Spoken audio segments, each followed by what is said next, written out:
name's Ed. And she's Christina. And this is the Let's Cook project. All part of Kitchen Socials. So before we start cooking, what do we have to do? You have to pay attention to the 6 golden steps. So step 1, tie your hair back. Step 2, remove all loose fitting jewellery. Step 3, roll up your sleeves or wear short ones. Step 4, wash your hands. Step 5, put on a clean apron. And make sure your food prep area and equipment are clean and ready to go. So what are we cooking today, Chef? Today we are making sweet corn fritters with mango salsa. So we have some cold pressed oil, 1 lime, a beautiful mango, 1 chili, spring onion, fresh mint sauce. You can use fresh mint as well, yeah. Gram flour, it's chickpea flour. We've got 1 tin of sweet corn, black pepper, some onion, bit of chili, a courgette. So, step 1 you ask, I'm gonna hand you the mango. Okay. What I need you to do is to slice it into a hedgehog. So essentially what you have to do is when you hold the mango, if your fingers of your tips are touching at the top, then that means the seed is through the middle, right? That's right. So when you cut it, ensure that you're cutting the sides. Seeds. Like next to the center, yeah. But not in the center. So, like so, and then do it on the other side as well. Let's place your chocolate bucket here. Use a cutlery knife. What you're going to do is you're going to slice into the mango, like so, about 1 centimetre apart, and then you're going to cross hatch, like so. Not all the way through so it touches the skin. And then you get a hedgehog. So you're gonna sort of scrape the mango out here. There we go. Let's see. Whilst you get started on that, I'm going to chop up the spring onions. To help out. Use scissors. That's correct. So if there's any little kids at home, scissors are great because no risk, well, little risk. What are we going to do next? So next we are going to add the chili. With the chili, I'm going to cut through it. We want it finely diced, right? That's right. Now it's optional to keep the seeds in. It's okay to take it out if you don't want it. So I'm going to spoon out the seeds. I'm a bit messy.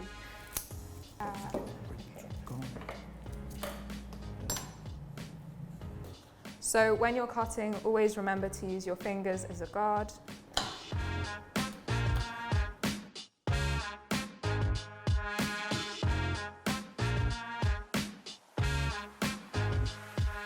Is there anything that you can do? Yeah, you know what? I might just zest the lime.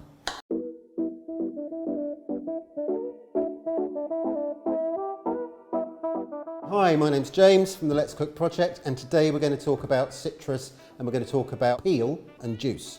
So, you'll notice in all of our recipes we don't use any salt. Now that's for a very good reason. Salt is actually really not very good for our health.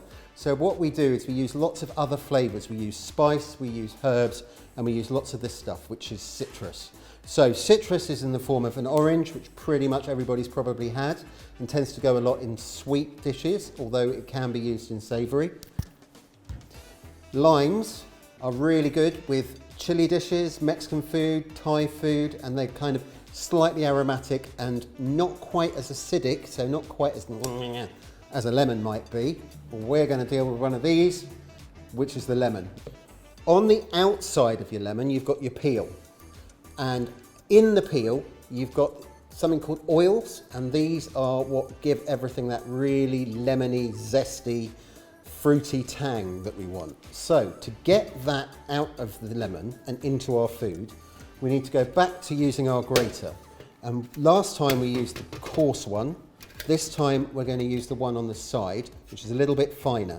And we're going to still be nice and slow, and nice and gentle, and we're going to go down in one direction. And as you do this, you won't be able to smell it, but I can, and you can smell all of the lemoniness coming off this lemon. Now, here is the really important piece of information. Underneath the lemon skin is a layer which is called the pith, and the pith is really bitter, so we don't want to take any of that. So we get through, and you can see on my lemon you've got this white stuff. So when you get to the white stuff, stop, okay? And that will mean you've got a lovely zesty lemon flavour. Now, top chefy tip, you put your zest in when you're cooking, okay? And that will keep all of its flavour.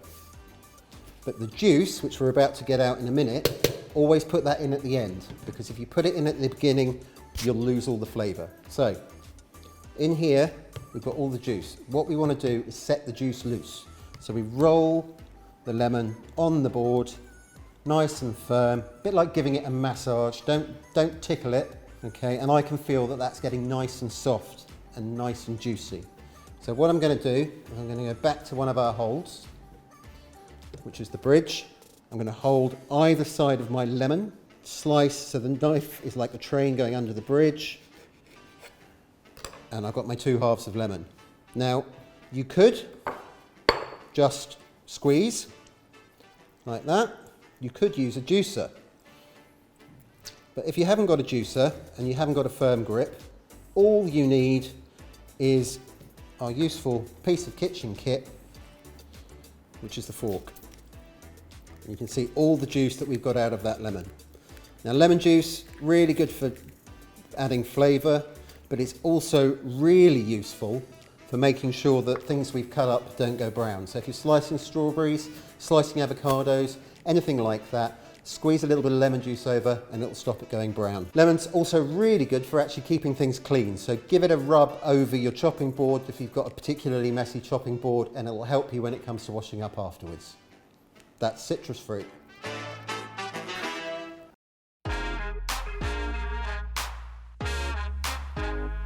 Now that I've cut the chili, I'm going to go wash my hands because I don't want spicy hands.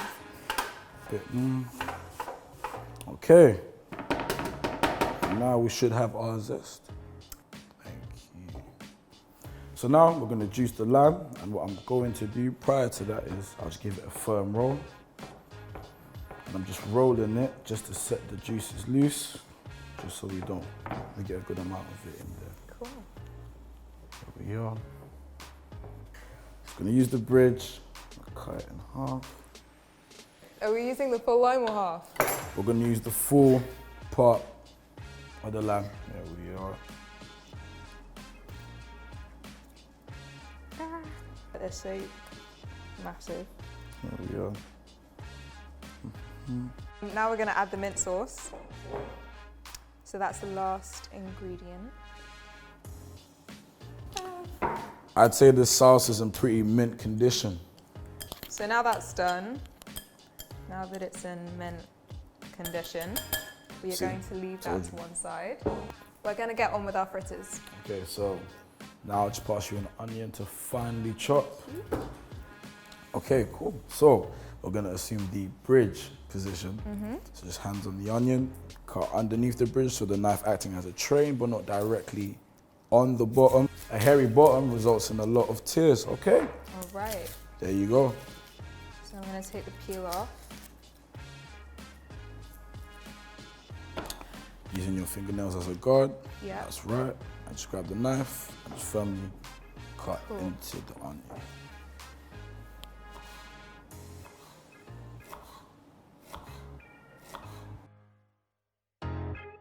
Do you want to show the audience what you can do then? I'm alright actually. Let the audience decide who's better. Ooh. You come and do it and we'll compare our slices. No problem. Observe the mastery.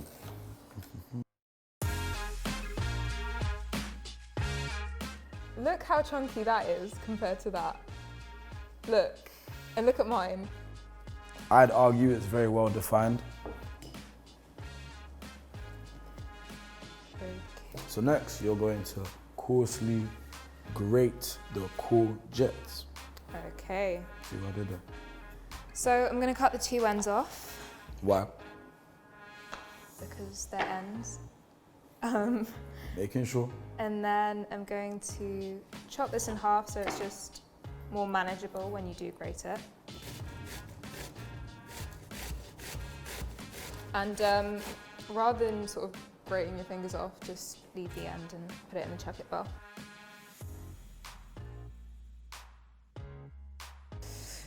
Et voila! What are we going to do now? Now we are going to add chili powder and the sweet corn, and then the chickpea, sorry, should I say the gram flour.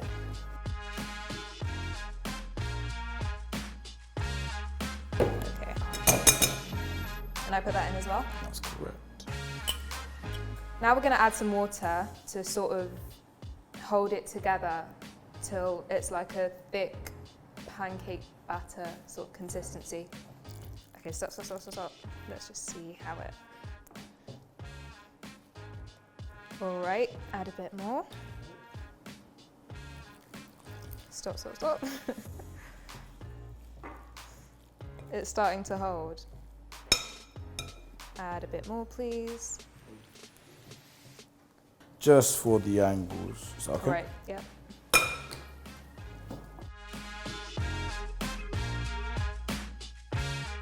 So now we've got a good consistency. We're ready to cook. Let's cook.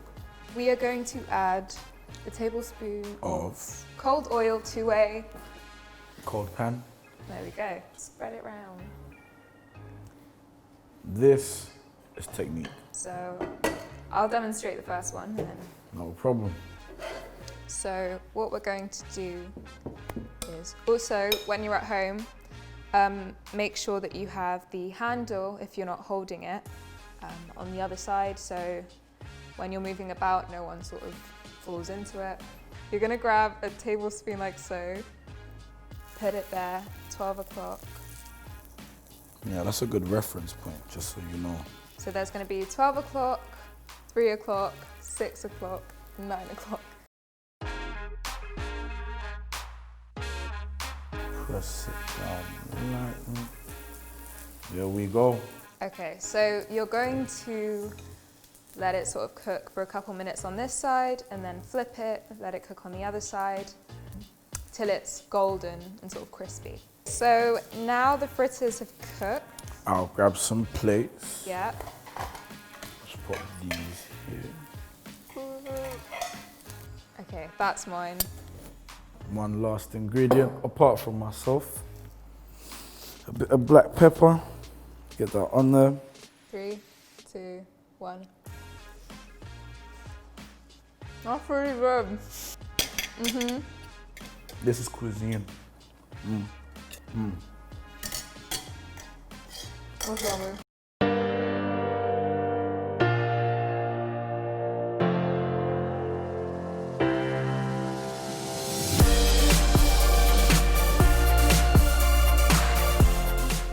Hey guys, so we're gonna be making some blueberry pancakes. Blueberries are my favorite fruit. Okay. Let's try not to eat them, Sean. So we're using 1 egg, 1 cup of flour, 1 cup of milk, and a handful of blueberries. I'm gonna grab my cup, grab myself a dessert spoon. And then here we are. Observe. Okay. Here we go. Fellow chefs, I will now pour the flour. That's 1 cup. That's in now. I'm just gonna carefully, just with a cutlery knife. There we go. There we go. No shells. Excellent execution. I put this lovely egg in there. So now, I've cracked my eggs, but I'm gonna go wash my hands. So I've washed my hands now. I've popped the egg in, add my milk, I'm gonna whisk away. There we are. There we go. Pop that there.